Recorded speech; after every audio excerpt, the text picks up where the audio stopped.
Hi, how's it going? This is Resident of Colorado for YouTube. I'm back to do my second Dark Shadows video. I know I have to do my Halloween video yet. This is a read-along, actually, of A Night Before You Know, written by my buddy Patrick McCray of the College Sport Historical Society. I hope you guys enjoy this.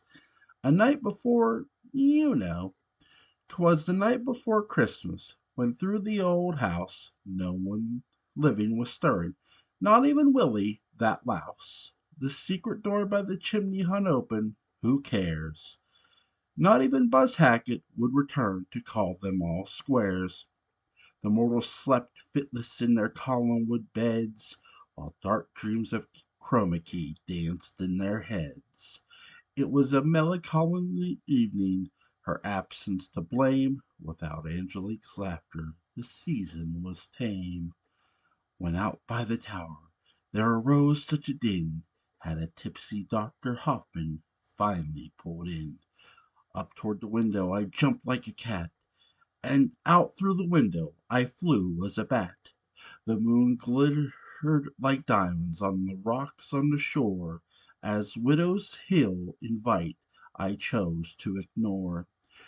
When what to my sonar sharp ears did appear but a roaring jalopy of some villain so dear. Oh, Roger from the wheel away he did shirk, for he crashed into Collinwood, but couldn't blame Burke. More rapid than zombies, his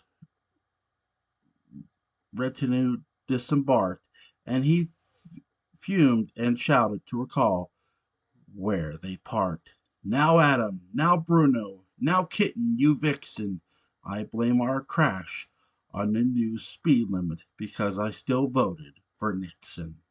To the drawing room bar, grab a good frosted glass, alert Mrs. Johnson, that pain in the ass. Get Quentin in here and let him quake in his shoes. Drinking coffee, I doubt it, because I've been marking the booze. So up the grand staircase, his corsos they flew, with a bag full of body parts, and good Eric Lang, too. And then from a folly I heard someone dismount. It was a roaring magician who said he was a count. As I glided in loops and was turning around, I saw Andreas Patofi with some daybooks unbound. He was dressed all in velvet from his head to his toes, nothing off the rack from Brewster's. He had style, and it shows. A bundle of books he had flung on his back, and he looked like a swinner from Sinatra's Rat Pack.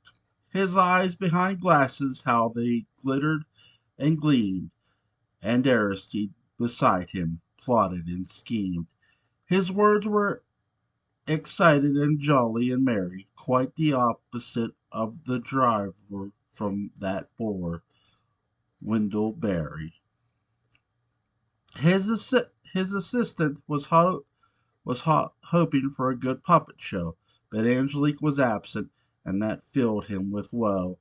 The stump off his wrist ached for her magic touch. Without it, his digits were hardly worth much.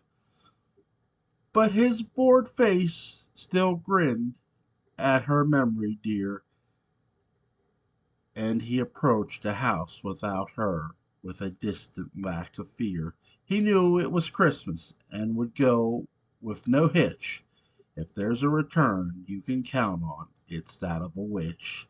And I laughed when I saw him. I knew he was right. Her spirit was out there on this glorious night.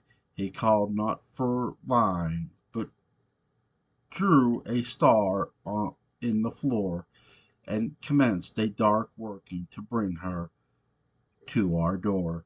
And laying his hand on the apex, he ranted and bellowed and raved and magically chanted.